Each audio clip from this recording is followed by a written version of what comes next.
Chapter 7. The Revolt of 1857. In 1757, after the Battle of Plassey, the British laid the first step towards getting power in northern India. And in 1857 took place the major revolt, which was a product of the character and policies of colonial rule after 1757, and after which noteworthy changes took place in the British policy of ruling over India. Simmering discontent. The cumulative effect of British expansionist policies, economic exploitation and administrative innovations over the years had adversely affected the positions of all rulers of Indian states, sepoys, zamindars, peasants, traders, artisans, pundits, Maulvis, etc. The simmering discontent burst in the form of a violent storm in 1857 which shook the British Empire in India to its very foundations. However, the period between 1757 and 1857 was not all peaceful and trouble-free. It saw a series of sporadic popular outbursts in the form of religio-political violence, tribal movements, peasant uprisings and agrarian riots, and civil rebellions. Enhanced revenue demands, even in famine years, caused anger. Many a times, movements against local moneylenders turned into rebellion against the company rule as the moneylenders had the support of the police. British interference in native religious traditional customs also caused resentment and resulted in rebellions. Almost from the very early days of the East India Company's rule, rebellions and uprisings occurred for various causes in different regions. Some of the movements continued even after the 1857 revolt. Major revolts took place in the south, east, west and the northeastern regions which were suppressed with brutality by the company. The 1857 revolt, the major causes.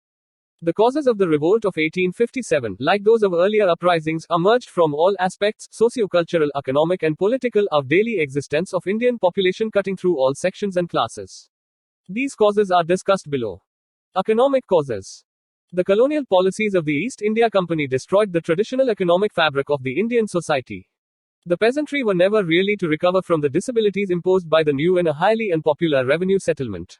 Impoverished by heavy taxation, the peasants resorted to loans from money lenders, traders at usurious rates, the latter often evicting the former from their land on non-payment of debt dues. These money lenders and traders emerged as the new landlords, while the scourge of landless peasantry and rural indebtedness has continued to plague Indian society to this day. The older system of zamindari was forced to disintegrate.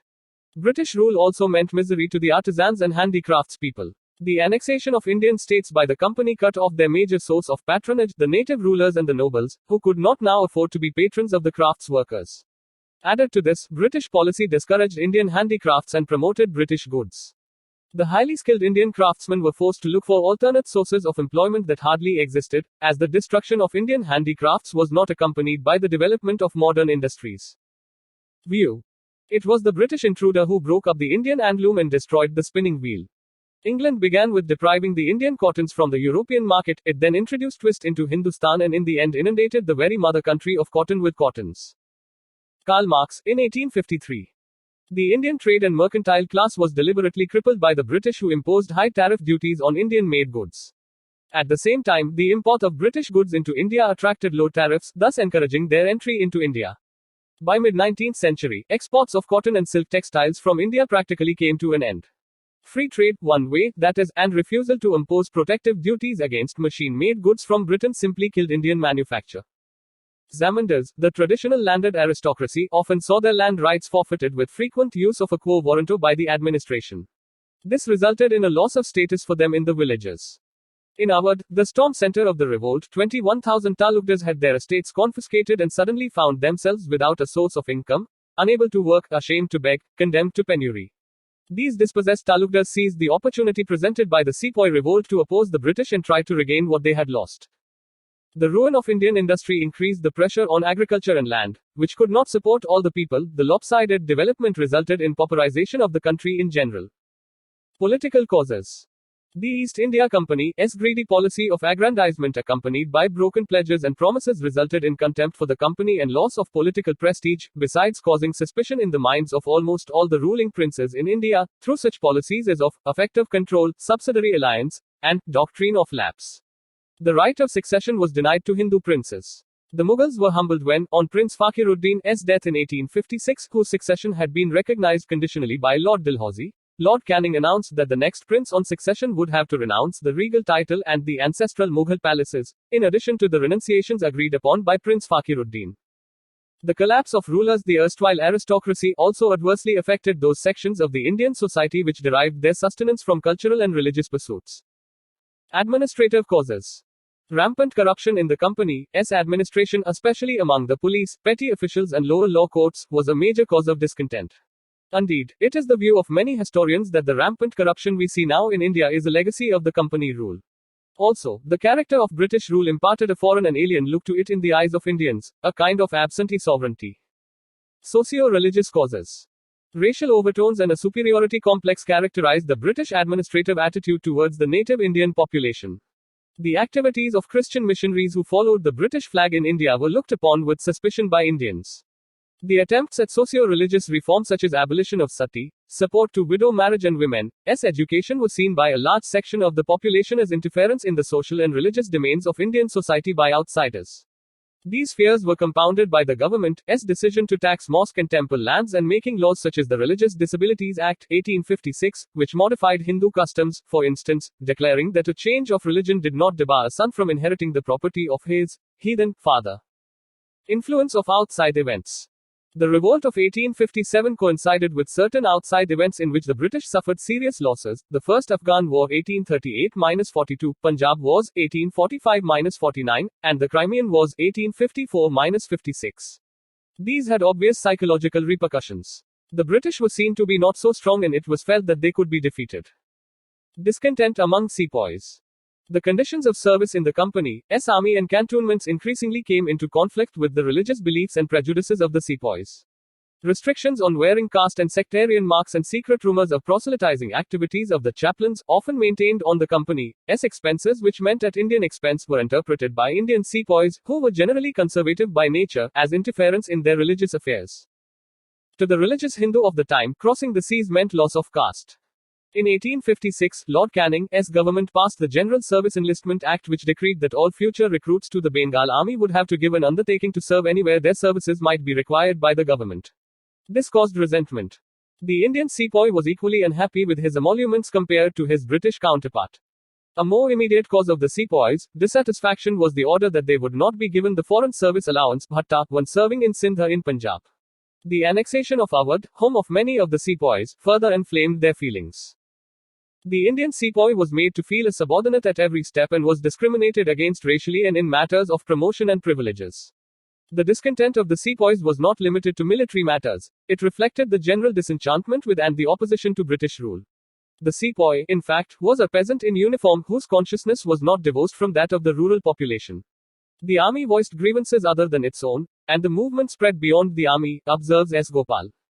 Finally, there had been a long history of revolts in the British Indian Army, in Bengal 1764, Vellore 1806, Barrackpore 1825, and during the Afghan Wars 1838-42, to mention just a few. Beginning and spread of the revolt. The spark. The reports about the mixing of bone dust in atta flour and the introduction of the Enfield rifle enhanced the sepoys' growing disaffection with the government. The greased wrapping paper of the cartridge of the new rifle had to be bitten off before loading, and the grease was reportedly made of beef and pig fat. The cow was sacred to the Hindus while the pig was taboo for the Muslims. The army administration did nothing to allay these fears, and the sepoys felt their religion was in grave danger. The greased cartridges did not create a new cause of discontent in the army, but supplied the occasion for the simmering discontent to come out in the open. Starts at Meerut. The revolt began at Meerut, 58 kilometers from Delhi, on May 10, 1857, and then, gathering force rapidly, soon embraced a vast area from the Punjab in the north and the Narmada in the south to Bihar in the east and Rajputana in the west. Even before the Meerut incident, there were rumblings of resentment in various cantonments. The 19th Native Infantry at Bahampur, West Bengal, which refused to use the newly introduced Enfield rifle and broke out in mutiny in February 1857, was disbanded in March 1857. A young sepoy of the 34th Native Infantry, Mangal Pandey, went a step further and fired at the sergeant major of his unit at Barrackpore. He was overpowered and executed on April 8 while his regiment was disbanded in May. The 7th Awadh Regiment, which defied its officers on May 3, met with a similar fate. And then came the explosion at Meerut. On April 24, 90 men of the 3rd Native Cavalry refused to accept the greased cartridges. On May 9, 85 of them were dismissed, sentenced to 10 years' imprisonment and put in fetters. This sparked off a general mutiny among the Indian soldiers stationed at Meerut. The very next day, on May 10, they released their imprisoned comrades, killed their officers, and unfurled the banner of revolt. They set off for Delhi after sunset. Choice of Bahadur Shah as symbolic head.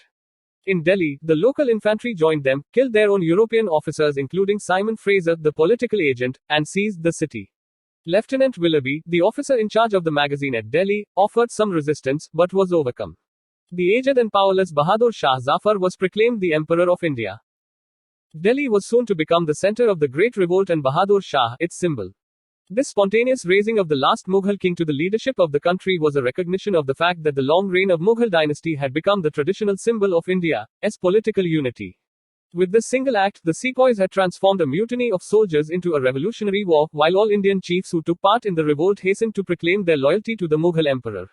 It also signified that the rebels were politically motivated. Though religion was a factor, the broad outlook of the rebels was not influenced by religious identity but by the perception of the British as the common enemy. Bahadur Shah, after initial vacillation, wrote letters to all the chiefs and rulers of India urging them to organize a confederacy of Indian states to fight and replace the British regime. The entire Bengal army soon rose in revolt which spread quickly. Awadh, Rohilkhand, the Doab, Bundelkhand, central India, large parts of Bihar and East Punjab shook off British authority. Civilians joined. The revolt of the sepoys was accompanied by a rebellion of the civil population, particularly in the northwestern provinces and Awadh. Their accumulated grievances found immediate expression and they rose en masse to give vent to their opposition to British rule. It is the widespread participation in the revolt by the peasantry, the artisans, shopkeepers, day laborers, zamindars, religious mendicants, priests and civil servants which gave it real strength as well as the character of a popular revolt. Here the peasants and petty zamindars gave free expression to their grievances by attacking the money lenders and zamindars who had displaced them from the land. They took advantage of the revolt to destroy the money lenders, account books and debt records. They also attacked the British established law courts, revenue offices, tahsils, revenue records and police stations. According to one estimate, of the total number of about 150,000 men who died fighting the English in Awadh, over 100,000 were civilians. Within a month of the capture of Delhi by the rebels, the revolt spread to different parts of the country. Storm centers and leaders of the revolt. At Delhi, the nominal and symbolic leadership belonged to the Mughal emperor, Bahadur Shah, but the real command lay with a court of soldiers headed by General Bakht Khan, who had led the revolt of Bareilly troops and brought them to Delhi. The court consisted of 10 members, 6 from the army and 4 from the civilian departments. The court conducted the affairs of the state in the name of the emperor. Emperor Bahadur Shah was perhaps the weakest link in the chain of leadership of the revolt. His weak personality, old age and lack of leadership qualities created political weakness at the nerve center of the revolt and did incalculable damage to it. At Kanpur, the natural choice was Nana Sahib, the adopted son of the last Peshwa, Baji Rao II. He was refused the family title and banished from Pune, and was living near Kanpur. Nana Sahib expelled the English from Kanpur, proclaimed himself the Peshwa, acknowledged Bahadur Shah as the Emperor of India and declared himself to be his governor. Sir Hugh Wheeler, commanding the station, surrendered on June 27, 1857 and was killed on the same day. Begum Hazrat Mahal took over the reins at Lucknow where the rebellion broke out on June 4, 1857 and popular sympathy was overwhelmingly in favor of the deposed Nawab. Her son, Birjiz Qadir, was proclaimed the Nawab and a regular administration was organized with important offices shared equally by Muslims and Hindus. Henry Lawrence, the British resident, the European inhabitants and a few hundred loyal sepoys took shelter in the residency. The residency was besieged by the Indian rebels and Sir Henry was killed during the siege. The command of the besieged garrison devolved on Brigadier Inglis who held out against heavy odds. The early attempts of Sir Henry Havelock and Sir James Outram to recover Lucknow met with no success. Finally, Sir Colin Campbell, the new commander-in-chief, evacuated the Europeans with the help of Gorkha regiments. In March 1858, the city was finally recovered by the British, but guerrilla activity continued till September of the same year. At Bareilly, Khan Bahadur, a descendant of the former ruler of Rohilkhand, was placed in command. Not enthusiastic about the pension being granted by the British, he organized an army of 40,000 soldiers and offered stiff resistance to the British. In Bihar, the revolt was led by Kumwar Singh, the zamindar of Jagdishpur. An old man in his 70s, he nursed a grudge against the British who had deprived him of his estates. He unhesitatingly joined the sepoys when they reached Ara from Dinapur Danapur.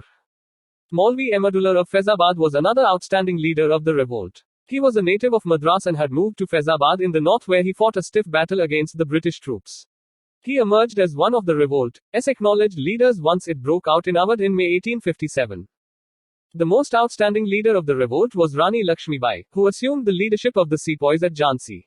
Lord Dalhousie, the Governor-General, had refused to allow her adopted son to succeed to the throne after her husband Raja Gangadhar Rao died, and had annexed the state by the application of the infamous doctrine of lapse. Driven out of Jhansi by British forces, she gave the battle cry, Main apni Jhansi nahin doongi, I shall not give away my Jhansi. She was joined by Tantia Tope, a close associate of Nana Sahib, after the loss of Kanpur. The Rani of Jhansi and Tantia Tope marched towards Gwalior where they were hailed by the Indian soldiers. The Sindhia, the local ruler, however, decided to side with the English and took view. Here lay the woman who was the only man among the rebels. Heroes, a tribute to the Rani of Jhansi from the man who defeated her. Shelter at Agra. Nana Sahib was proclaimed the Peshwa and plans were chalked out for a march into the south.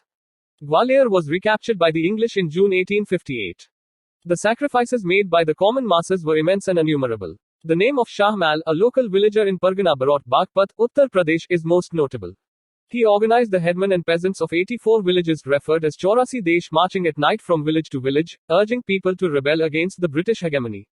The people attacked government buildings, destroyed the bridges over the rivers and dug up metalled roads, partially to stop government forces from coming into the area, and partly because bridges and roads were viewed as symbols of British rule. Shahmal sent supplies to the mutineers in Delhi and prevented all official communication between British headquarters and Meerut.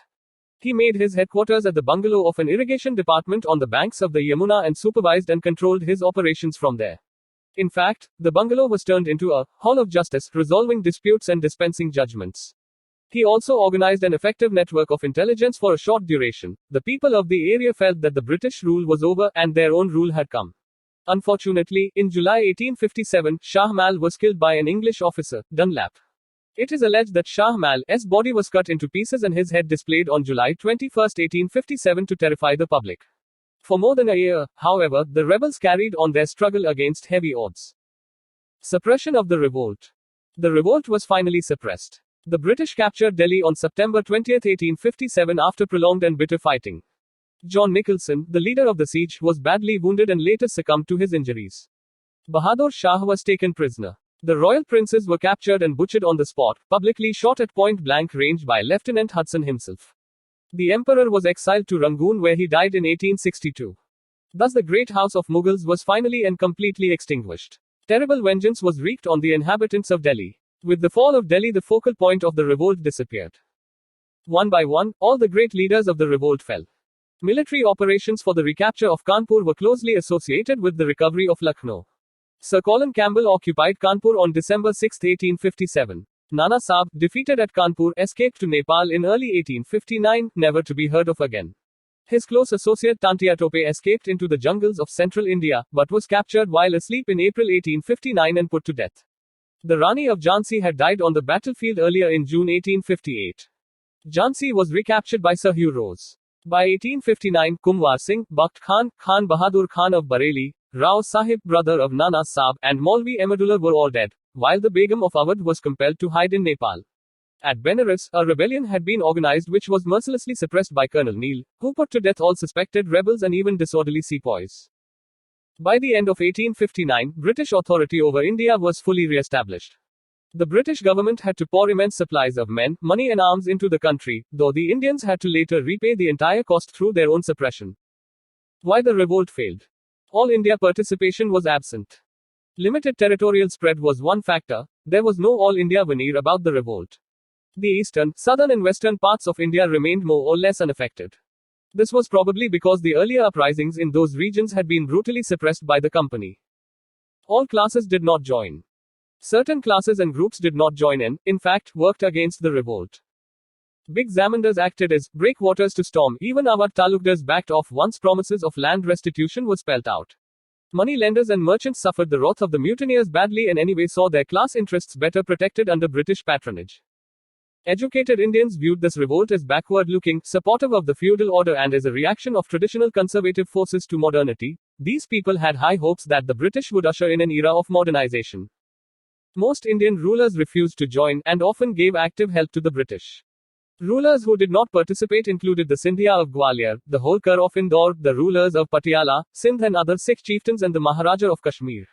Indeed, by one estimate, not more than 1/4 of the total area and not more than 1/10 of the total population was affected. Poor arms and equipment. The Indian soldiers were poorly equipped materially, fighting generally with swords and spears and very few guns and muskets. On the other hand, the European soldiers were equipped with the latest weapons of war like the Enfield rifle. The electric telegraph kept the commander-in-chief informed about the movements and strategy of the rebels. Uncoordinated and poorly organized. The revolt was poorly organized with no coordination or central leadership. The principal rebel leaders Nana Sahib, Tantia Tope, Kumwar Singh, Lakshmi Bai were no match to their British opponents in generalship. On the other hand, the East India Company was fortunate in having the services of men of exceptional abilities in the Lawrence brothers, John Nicholson, James Outram, Henry Havelock, etc. No unified ideology. The mutineers lacked a clear understanding of colonial rule, nor did they have a forward-looking program, a coherent ideology, a political perspective or a societal alternative. The rebels represented diverse elements with differing grievances and concepts of current politics. The lack of unity among Indians was perhaps unavoidable at this stage of Indian history. Modern nationalism was as yet unknown in India. In fact, the revolt of 1857 played an important role in bringing the Indian people together and imparting to them the consciousness of belonging to one country. Hindu-Muslim unity factor. During the entire revolt, there was complete cooperation between Hindus and Muslims at all levels: people, soldiers, leaders. All rebels acknowledged Bahadur Shah Zafar, a Muslim, as the emperor, and the first impulse of the Hindu sepoys at Meerut was to march to Delhi, the Mughal imperial capital. According to Maulana Azad, two facts stand out clearly in the midst of the tangled story of the rising of 1857. The first is the remarkable sense of unity among the Hindus and the Muslims of India in this period. The other is the deep loyalty which the people felt for the Mughal crown. Rebels and sepoys, both Hindu and Muslim, respected each other's sentiments. Immediate banning of cow slaughter was ordered once the revolt was successful in a particular area. Both Hindus and Muslims were well represented in leadership. For instance, Nana Sahib had Azimullah, a Muslim and an expert in political propaganda, as an aide, while Lakshmi Bai had the solid support of Afghan soldiers. Thus, the events of 1857 demonstrated that the people and politics of India were not basically communal or sectarian before 1858. Nature of the revolt. Views differ on the nature of the 1857 revolt. It was a mere sepoy mutiny, to some British historians, a wholly unpatriotic and selfish sepoy mutiny with no native leadership and no popular support, said Sir John Seeley. However, that is not a complete picture of the event, as it involved many sections of the civilian population and not just the sepoys.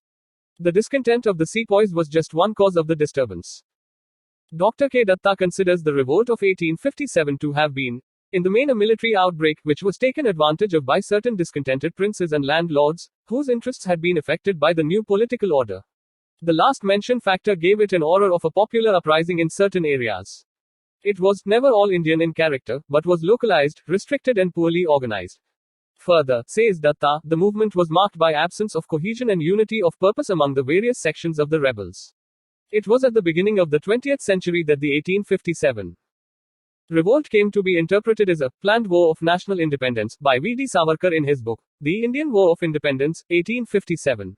Savarkar called the revolt the first war of Indian independence. He said it was inspired by the lofty ideal of self-rule by Indians through a nationalist upsurge. Dr. S. N. Sain in his 1857 considers the revolt as having begun as a fight for religion but ending as a war of independence. Dr. R. C. Majumdar, however, considers it is neither the first, nor national, nor a war of independence, as large parts of the country remained unaffected and many sections of the people took no part in the upsurge. According to some Marxist historians, the 1857 revolt was the struggle of the soldier-peasant democratic combine against foreign as well as feudal bondage. However, this view can be questioned in the light of the fact that the leaders of the revolt themselves came from a feudal background. Jawaharlal Nehru considered the revolt of 1857 as essentially a feudal uprising, though there were some nationalistic elements in its discovery of India. M. N. Roy felt the revolt was a last-ditch stand of feudalism against commercial capitalism. R. P. Dutt also saw the significance of the revolt of the peasantry against foreign domination, even as he acknowledged it to be a defense of the old feudal order. The revolt of 1857 is not easy to categorize. While one can easily dismiss some views such as those of L.E.R. Rees, who considered it to be a war of fanatic religionists against Christians, or T.R. Holmes, who saw in it a conflict between civilization and barbarism, one cannot quite go so far as to accept it as a war for independence. It had seeds of nationalism and anti-imperialism, but the concept of common nationality and nationhood was not inherent to the revolt of 1857. It is doubtful if the separate communities that participated in the revolt did so because they felt a common nationhood. Furthermore, what of the southern section which was not a part of the revolt? Each of the leaders had views. 1857 stands firmly in a historical continuum. Not of course it was the direct product of social forces blowing off the political crust, but rather fortuitous conjuncture that laid these forces beneath. Like 1848 in Europe, despite obvious disparities, it was an uprising sans issue that could catch a society moving into the early stages of modernization. Eric Stokes.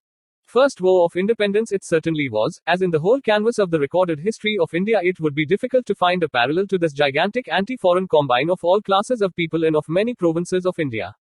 There was never a war in India lasting continuously for more than a year and simultaneously in all the regions which had for its objective the abasement and ejectment of the alien ruling power. S.B. Chowdhury. It is difficult to avoid the conclusion that the so-called First National War of Independence of 1857 is neither first, nor national, nor war of independence. R.C. Majumdar. It has to be admitted that the war against the British was not inspired by any sentiment of nationalism, for in 1857 India was not yet politically a nation.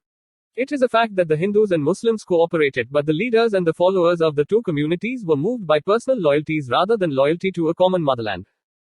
Tara Chand. Personal cause for revolting, each had a personal interest to protect. However, as Dr. Sen points out, national revolutions are mostly the work of a minority, with or without the active support of the masses. From that point of view, the 1857 rebellion can claim a national character. One may say that the revolt of 1857 was the first great struggle of Indians to throw off British rule. Even this view has been questioned by some historians who feel that some of the earlier uprisings had been equally serious efforts at throwing off the foreign yoke, but have not got the same kind of attention. However, S.B. Chowdhury observes, the revolt was the first combined attempt of many classes of people to challenge a foreign power. This is a real, if remote, approach to the freedom movement of India of a later age. Views. The passions of the mutineers were centered on their grievances, not on larger ideals. Percival Spear. The mutiny became a revolt and assumed a political character when the mutineers of Meerut placed themselves under the King of Delhi and a section of the landed aristocracy and civil population decided in his favor. What began as a fight for religion ended as a war of independence. S.N. Sen. Had a single leader of ability arisen among them, the rebels, we must have been lost beyond redemption. John Lawrence. The revolt of 1857 was a struggle of the soldier-peasant democratic combine against foreign imperialism as well as indigenous landlordism. Marxist interpretation. It was far more than a mutiny, yet much less than a first war of independence. Stanley Woolpert. Consequences. The revolt of 1857 marks a turning point in the history of India. It led to far-reaching changes in the system of administration and the policies of the British government. Even before the revolt could be suppressed fully, the British Parliament, on August 2, 1858, passed an Act for the Better Government of India. The Act declared Queen Victoria as the sovereign of British India and provided for the appointment of a Secretary of State for India, a member of the British Cabinet. The direct responsibility for the administration of the country was assumed by the British Crown and company rule was abolished. The assumption of the government of India by the sovereign of Great Britain was announced by Lord Canning at a Darbar at Allahabad in the Queen's proclamation issued on November 1, 1858. It was by this proclamation that the Governor-General acquired the additional title of Viceroy. Many of the promises made in that proclamation appeared to be of a positive nature to the Indians. As per the Queen's proclamation, the era of annexations and expansion had ended and the British promised to respect the dignity and rights of the native princes. The Indian states were henceforth to recognize the paramountcy of the British Crown and were to be treated as parts of a single charge. The people of India were promised freedom of religion without interference from British officials. The proclamation also promised equal and impartial protection under law to all Indians, besides equal opportunities in government services irrespective of race or creed.